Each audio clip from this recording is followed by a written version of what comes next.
Hello everyone, my name is Manohar. I'm a data science trainer and consultant. Today we are going to discuss about the topic that feature engineering and data pre-processing. Let me tell you agenda for this discussion. Firstly, I will explain what is feature engineering. After that I will explain the steps in feature engineering. There is a sequence where feature engineering, first you have to do this process and next you have to do this process. Like that, there is a sequence in feature engineering. I will explain that. After, I will explain what is data pre-processing. To process the data, there are some methods. They are data merging, data mining, and data cleaning. I will explain these methods. After that, I will explain about encoders and their types, and also I will explain feature extraction methods. I will explain each and every feature extraction method one by one in this session. I think you may get question in mind when I have to use this feature engineering, where I have to use this feature engineering, how can I use this feature engineering, how many times I have to use this feature engineering. Is it fine to use this feature engineering just one time? If I don't use this feature engineering, then what may happen? You may get lots of questions in your mind, right? Don't worry about that. Let me explain all those things and I will clear all of your doubts in this session. Okay, firstly let me explain what is feature engineering. Feature engineering is a process of transforming raw data into features that better representing the underlying problem to a predictive model, resulting in improved model accuracy on unseen data. You may get doubt again. What is feature? What is engineering? Okay, let me explain. What is feature and what is engineering? Here the feature means a variable. Let me tell you an example. Suppose consider population survey. In that population survey, what kind of data we gather? We gather the data like their age, gender, profession, like that. We collect the data. Here, age, gender, profession are called features, and engineering means inventing or discovering and estimation to get the required results. Feature engineering is the process of an estimate the unuseful of features in the data. We can objectively estimate the useful of features. This can be helpful as a precursor to selecting features. Features are allocated scores and can then be ranked by their scores. Those features with the highest scores can be selected for inclusion in the training dataset, whereas those remaining can be ignored. Feature importance scores can also provide you with the information that you can use to extract or construct new features. Similarly, features have been estimated to be useful. A feature may be important if it is highly correlated with the dependent variable, that means the predicted variable. Correlation coefficient, another univariant. Here univariant methods or common methods. More complex predicting modeling algorithms perform feature importance and selection internally while constructing their model. Some examples include random forest and gradient boosting machines. These models can also report on the variable importance determined during the model preparation process. Let me give you a best example for feature engineering. Suppose consider your vehicle getting in a trouble to run. You find it that cause for that trouble is tire puncture. You need to remove that and replace a new one there. Then what will you do to replace that one? You have to remove the screws first, right? To remove the screws, you need to find the right spanner in your toolbox. In toolbox, many sizes of spanners may have. From that toolbox, you need to find the best spanner, right? The best spanner will give you the accurate results to replace the tire. How your toolbox has the different kinds of tools. In the same way, in your data, we may get many features. From the data, we need to select the right features to get the accurate results. Let me explain why feature The features in your data will directly influence the predictive models. Whatever the features you use and the results you can achieve. You can use the better features that you prepared and choose. With those, better the results you will achieve. It is true, but it also misleading. If you choose the better features, you will get more accuracy. You may get doubt. What is meant by better features? Here, the better feature means the flexibility. You can choose the wrong models and still get good results. Most models can pick up on good structure in a data.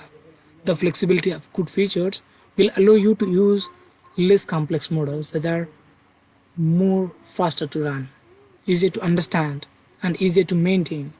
This is very desirable, and the better feature means simpler models. With well engineering features, you can choose the wrong parameters and still get good results. For much the same reason, you do not need to work as hard to pick the right models and most optimized parameters with good features. You are closer to the underlying problem and a representation of all the data you have available and could use the best characterize that underlying problem. Better features means the better results. If you select the right features, then you will get the better model and accuracy. What is better model? You may get doubt, right? Let me explain that. If you get the low variance and low bias, then you will achieve your exact requirement. That means you reach your goal, right? If I get low bias and high accuracy, then I am related to my goal. If I get high bias and low variance, then your model is worst. If you get the high bias and high variance, then you didn't train your model with the right features. You may get doubt again. What is bias and what is variance? Here the bias means the error. Consider an example. In one game, if you get 10 points, then you win. If you score 9.8, then there is a difference between a 10 and a 9.8, right? The difference is called the error. Professionally, we call that error as bias. Low bias means a low difference between the predicted and actual values. High bias means high difference between the predicted and actual values. Variance means spread of the values, which means larger difference between the sample to sample in features. You have to remove or reduce those values to a certain value, which feature has high difference in the samples. Okay, let me tell you when feature engineering is required. First, get the problem statement and select the data. Integrate the data, denormalize it into a data set and collect it together. After that, pre-process the data, format it, clean it and sample it so you can work with it. After that, transform the data. Feature engineering happens here. After that, model the data, create models, evaluate them and tune them. The traditional idea of transforming data from raw state to a state suitable for modeling is feature engineering. Transform data and feature engineering may in fact be synonyms. You can see that before feature engineering, we are munging out the data into a format we can even look at. And just before that, we are collating and denormalizing the data from database into some kind of central picture. We can and should go back through the steps as we identify the new perspective on the data. For example, you may have an attribute that is an aggregate field like a sum. Rather than a single sum, we may decide to create features to describe the quantity by time intervals, such as season. We need to step backward in the process through pre-processing and even selecting the data to get access to the raw data and create these features. It suggests a strong interaction with the modeling, reminding us of the interplay of devising features and testing them against the coalface of our test harness and final performance of measures.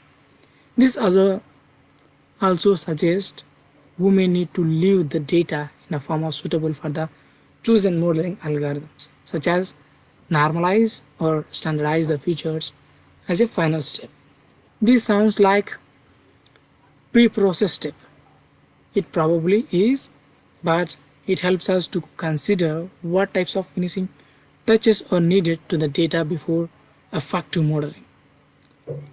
Okay, let me explain the steps in feature engineering. In feature engineering, we have three kinds of processes: the data pre-processing and feature extraction and feature selection. When you collect the data, you need to process the data. After that, perform the feature extraction if it is required. Later, perform feature selection process. You may do any process, but initially you have to perform the data pre-processing. Later, you can select either the method, feature extraction or feature selection. Or else after data pre-processing, directly you can train your model. It depends on the data.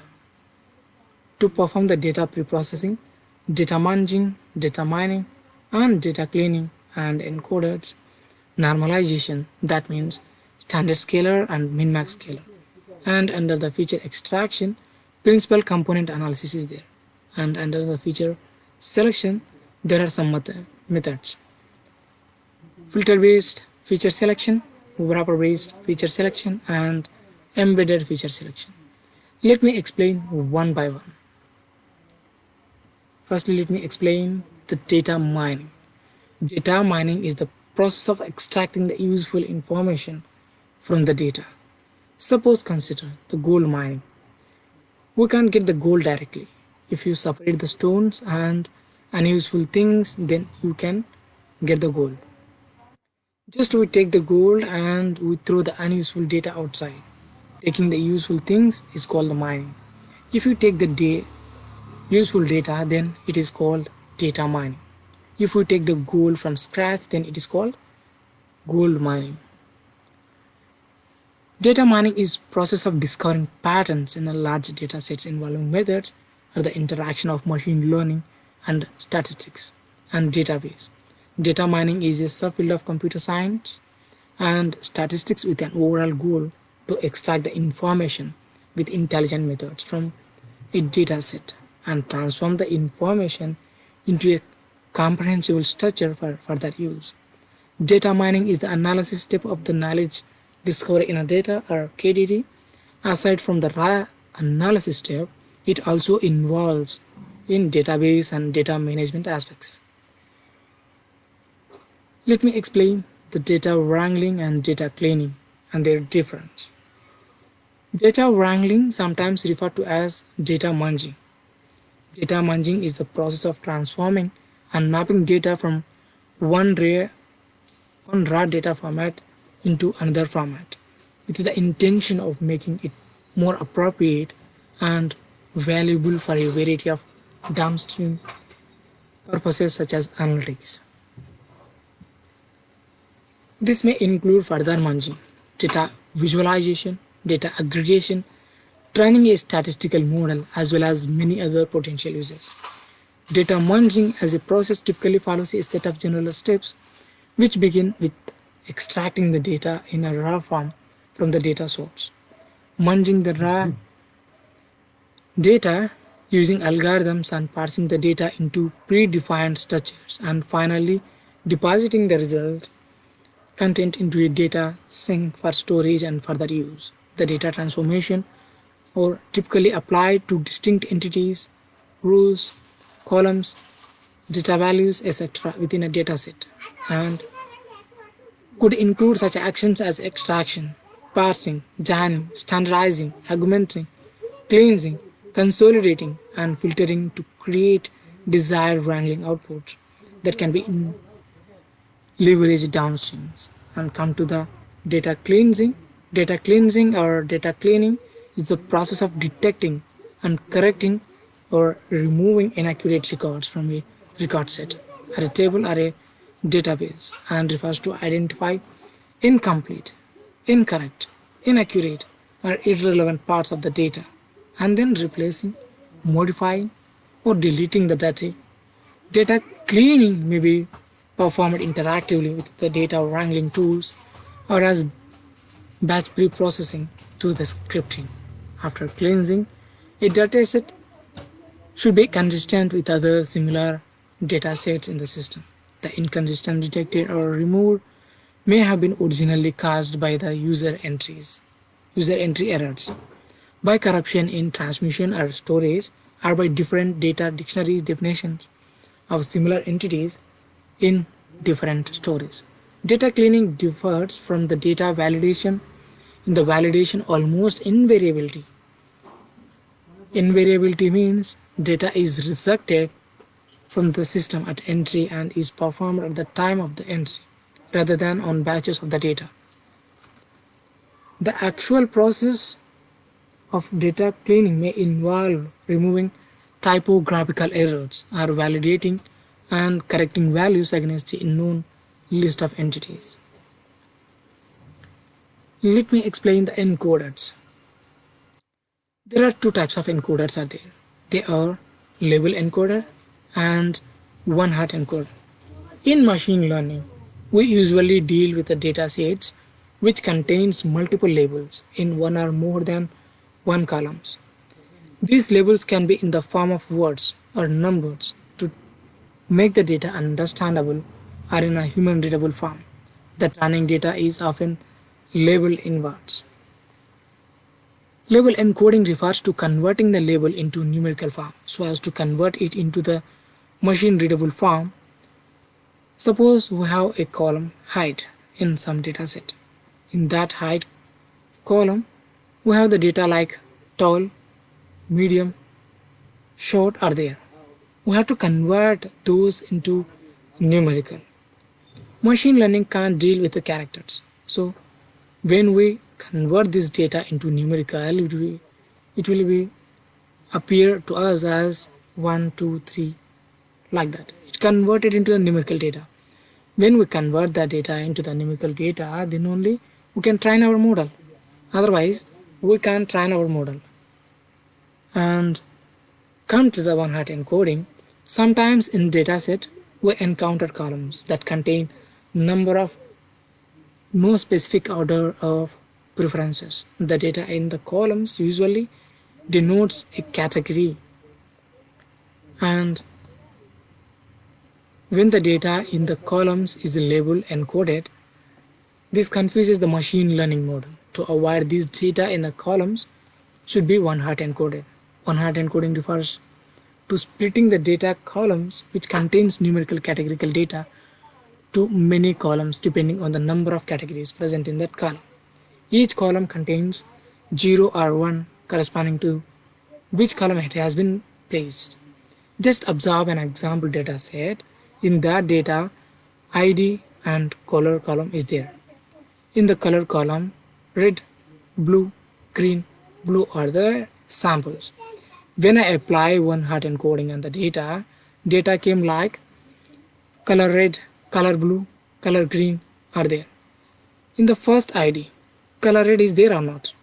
Yes, red is there, and remaining are not there. We indicate 1 if it is there, if it is not there, we indicate that with 0.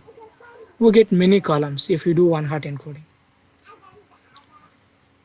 Okay, let me explain the standard scalar and min-max scalar. Standard scalar follows the standard normalized distribution, that means SND. Therefore, it makes mean equal to 0 and scale the data to a unit variance.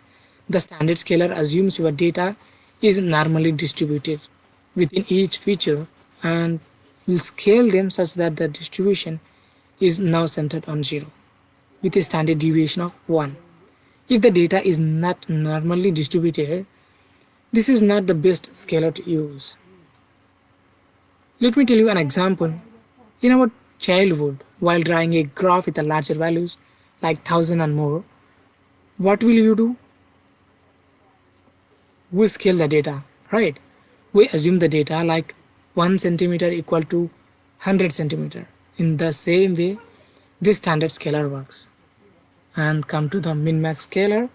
Min-max scalar scales all the feature values in the range from 0 to 1 or else in the range from -1 to 1 if there are negative values in that dataset. This scaling compresses all the inliers in the narrow range from 0 to 0.005 like that. In the presence of outliers, standard scaler does not guarantee balanced feature scales due to the influence of outliers while computing the empirical mean and the standard deviation. This leads to the shrinkage in the range of the feature values. You can observe the difference between the standard scaler and min-max scaler just by observe the formulas of those. Right. Let me explain the feature selection. Feature selection is the process where you automatically or manually select those features which contribute most to your prediction variable or output in which you are interested in.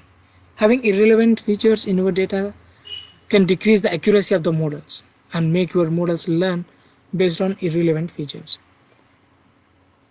Feature selection is also known as variable selection, attribute selection, or variable subset selection. Is the process of selecting a subset of relevant features or variables or predictors for use in the model construction. Feature selection techniques are used for several reasons.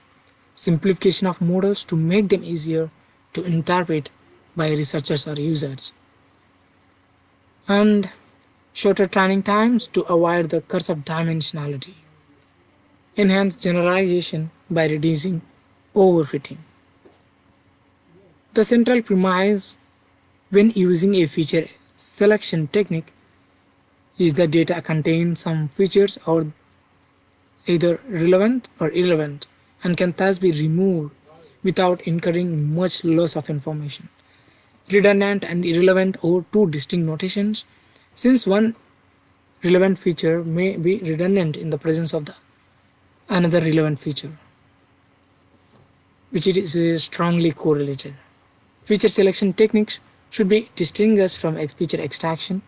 Feature extraction creates new features from functions of the original features, whereas feature selection returns a subset of features. Feature selection techniques are often used in a domain where there are many features and comparatively few samples.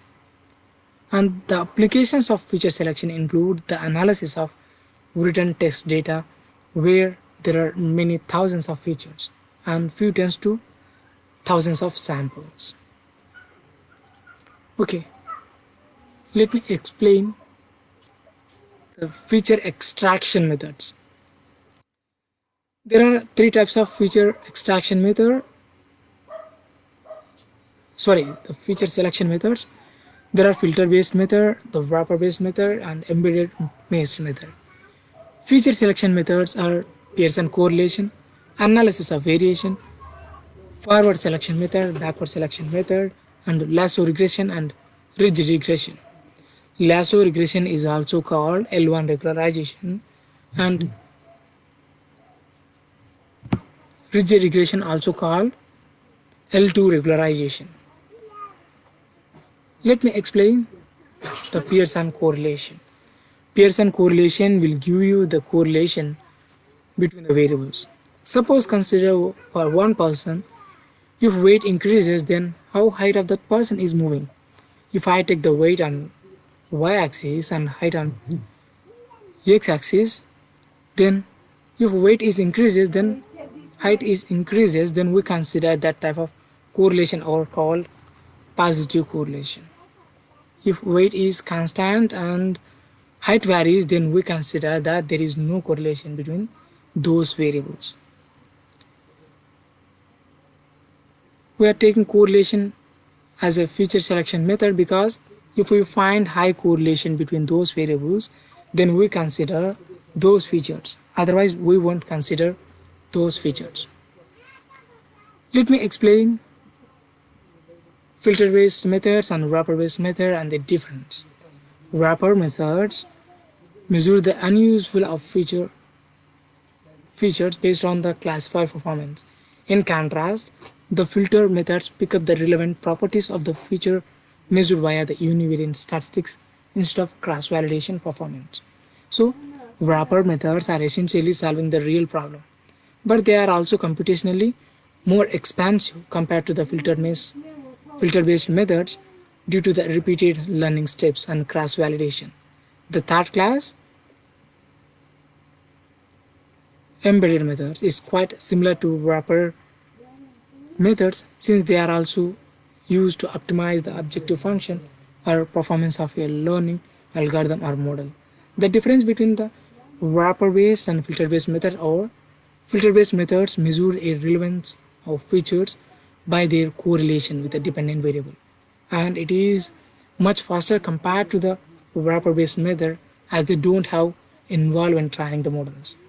And this filter-based method selection use statistical method for evaluation of a subset of features and come to the wrapper-based method, wrapper-based feature selection methods.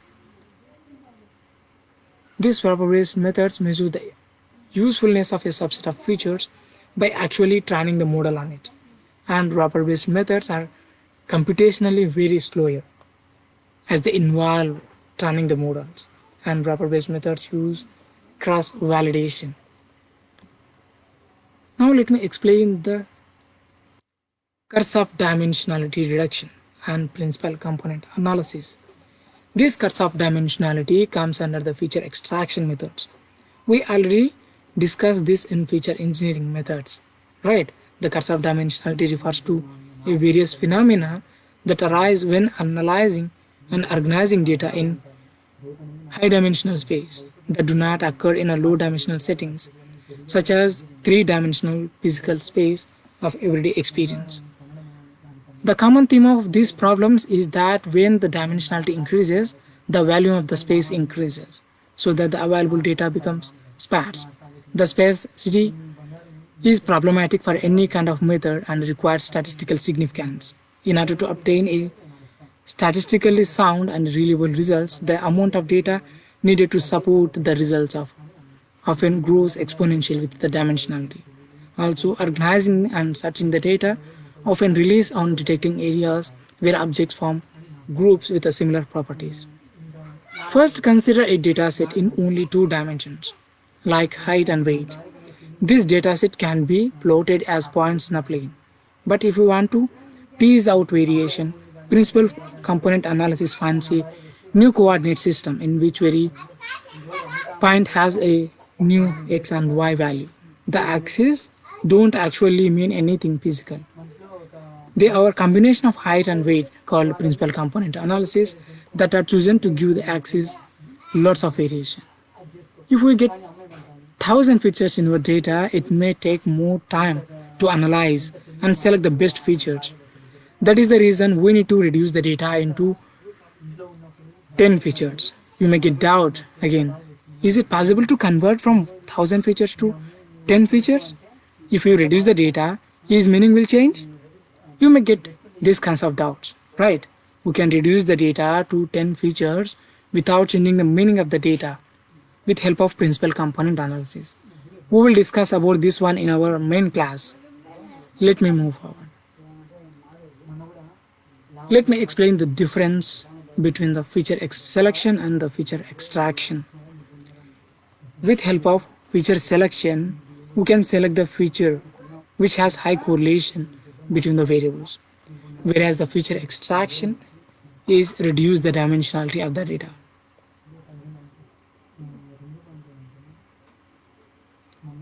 With this, I would like to end the webinar. I really appreciate your precious time and participation in this session.